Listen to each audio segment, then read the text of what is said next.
Shri Matre Namaha. Shuklam Bradaram Vishnum Sasivaranam Sadrapujam Prasanna Vadanam Dhyahe Sarva Viknopa Shantiye. Moshikavagana Mogada Hastam Chamara Karana Vilambita Sutram Vamana Rupa Maheshwara Putram Vikna Vinayaka Pada Namaste. Om Shrim Gam Ganapatiye Namaha. So, I've met a lot of people in my spiritual journey, and I noticed that I would say about 90% of the people that I have met, who I have connected,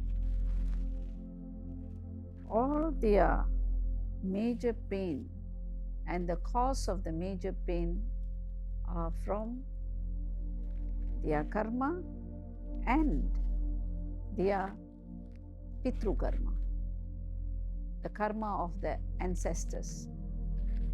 Who is this Pitru? And I also have a lot of people deny, and they say that, I have nothing to do with that. I'm fine. They died long back, and I don't think that will actually affect me. Yes, they've died long back, but we cannot forget that our DNA is what is running around with them. We have their DNA with us, so we cannot deny the fact what is going to happen to us. We are internally connected with them. So why that this Pitru and what we call ancestors, why is it is so important to our life? Who are these Pitrus? The Pitrus can be from two categories. One is your present Pitrus, present ancestors of your family. It could be any generation behind. And the second one is also Pitrus from your personal past birth. Your mother, your father in your previous birth, your wife, your children, your families from your previous birth, all of these also will be attached to your karma. So what happens? Why this is one of the most important factor everybody have to look into. Anything to do with your karma in your life, after you are born, after you understand life, you must go deep into your life and check what is my karma with my Pitrus, with my ancestors. What is my karma with my Pitru, with my ancestors? Will I have any effects through my Pitrus? So how can these ancestors' karma affect us? And why it should affect us? The first important information you need to understand is when you are born. You can say, I'm just born by myself. No. When you are born, whatever karma you have done in your previous birth, that is one load sitting here, one baggage, incomplete baggage. So because you have these kind of either a positive karma or the negative karma, so this negative karma have to come back, you have to be reborn, and those karma have to be manifested into the world. You need to manifest after you are being born. And this manifestation, you need to be a part of this manifestation, and you need to experience it. So that's the law of the universe and law of karma. So now you're going to be born. So what happens is this universe will choose. They will choose the correct direction. Which generation, which family going to have certain different kind of karma, and how would you fit into those karma? how can you fit into this karma, and through fitting into this family, and because of this family, whatever karma they are holding, it will also be carried by you. You will become one of the person chosen to carry the karma, and it can be good and it can be bad. Because of these ancestors, you're going to carry this karma into your life, and as you are born, and you will carry this baggage into yourself, and it will sit in your karma. And most of the time you can see this being present in your horoscope. Definitely, if you have the right person to read your Vedic astrology, you can definitely find out, do you have ancestors karma? So why these ancestors karmas are so important?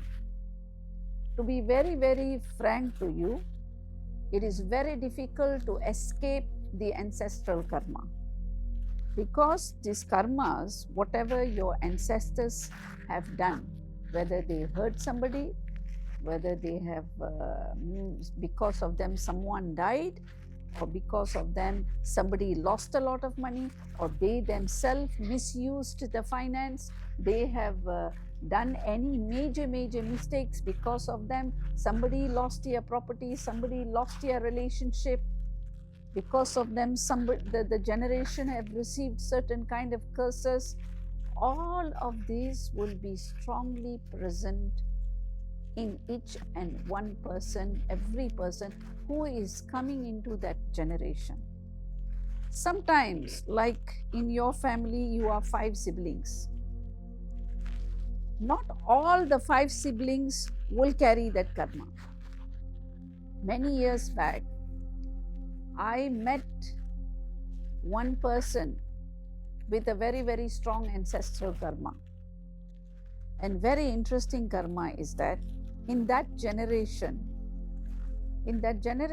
everybody, the generation was very big. Their siblings were about at least 12 of them. And everybody who gets married into this family, the men in this family dies very early.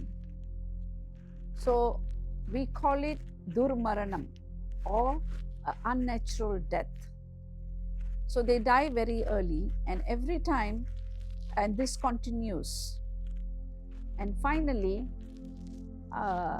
they met me, and then I looked into few of their Vedic astrology.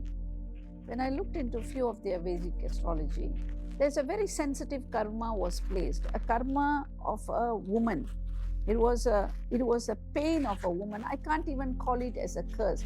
It was a pain of a woman, and it is connected to something to do with a marriage or relationship.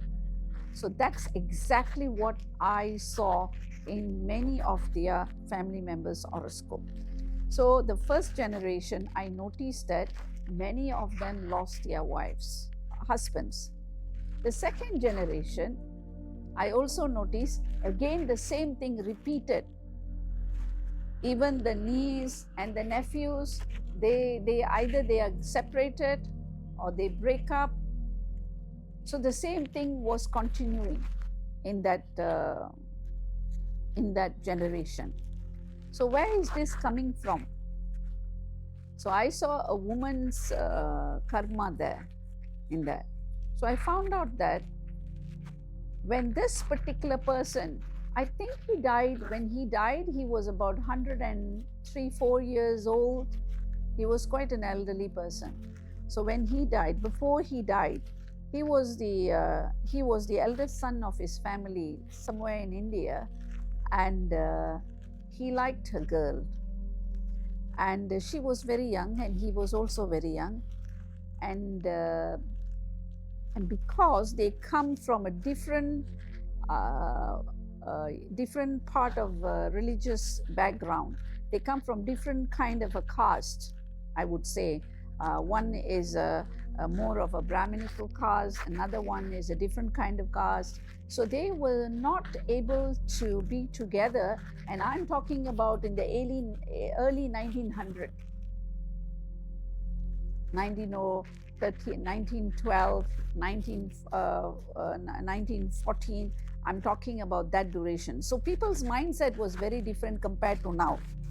So they were very, very particular about taking care of their values and their tradition. So they will not have a mixed marriage from a different background of religious background. So what happened was, because he liked this girl, and she was a very young woman, about 13 years old. So in those days, 13 years old, a girl will get married. It was the early time of British. So it was something that everybody wants the daughter to get married.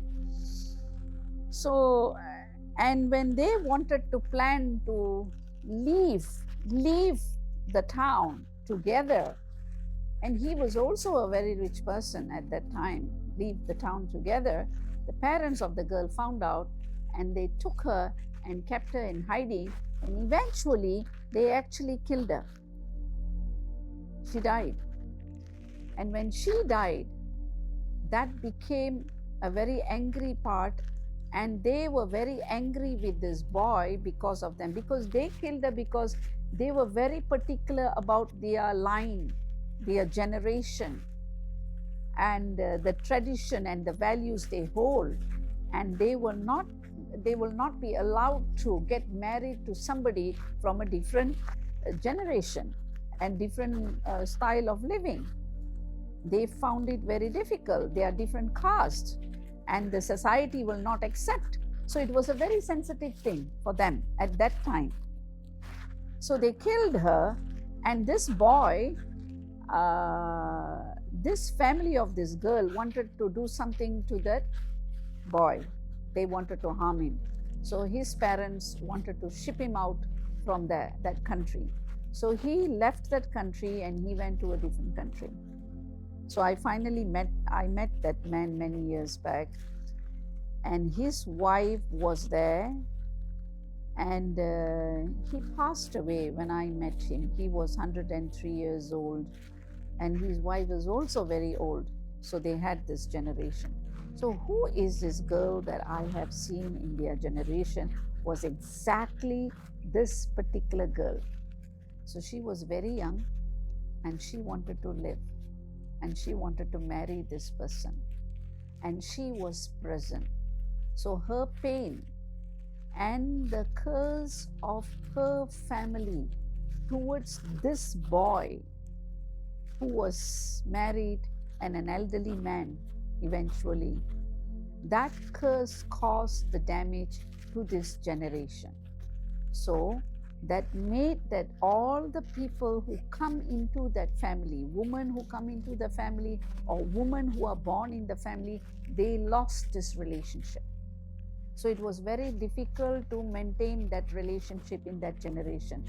So I got connected to this girl in the prayer, and she requested that all she wanted was to get married, and she could not. So we had to do a very, very peaceful process of prayer and allowing her to experience the joy of marriage. And then we eventually gave her the liberation, mukti, and sent her out peacefully. So only then this generation will be able to experience some kind of stability in their family. Because that stagnant emotion of a person who died, doesn't matter when they have died, a stagnant emotion of a person will definitely trigger. So it's very, very important what kind of emotions that we create, even to the family members around us.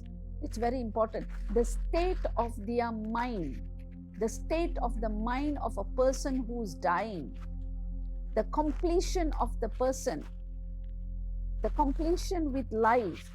So that starts with everybody. That starts from your internal self.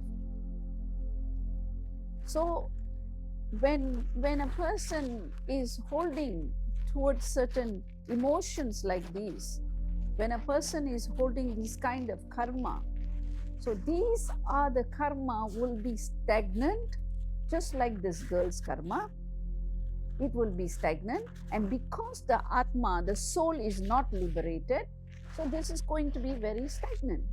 So how and why that this thing must be released, and how this can be connected? Anybody in the generation, in the so many past, have not left the world in a peaceful manner, or anybody who did not have a natural death, who didn't have a very proper completion in their journey of death, will definitely be stagnant. So I'm going to talk about this further in my next chapter, the part 2. So I would like you to continue listening to it, and we'll go to the other part. Sri Matre Namaha.